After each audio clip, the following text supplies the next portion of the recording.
Naxçıvan Muxtar Respublikası Fövqəladə Hallar Nazirliyinin Dövlət Yanğından Mühafizə İdarəsinin, Naxçıvan şəhər Babək rayon Dövlət Yanğından Mühafizə hissələrinin və xüsusi riskli xilasetmə xidmətinin Babək rayon xilasetmə bölməsinin qüvvələrinin iştirakı ilə yanğın taktiki təlim keçirilib.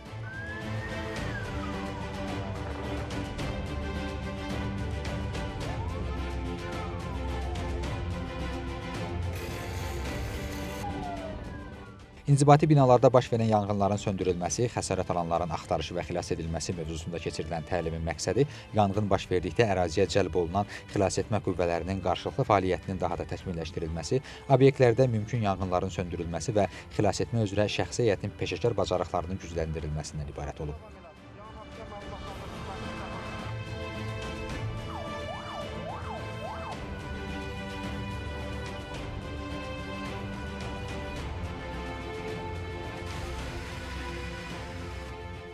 Təlim zamanı şərti yanğın baş verən ərazidə təxliyə planına uyğun olaraq işçilərin təhlükəsiz yerə təxliyəsi həyata keçirilib, şərti xəsarət alan şəxslərə ilkin yardım göstərilib və yanğın qısa müddətdə söndürülüb.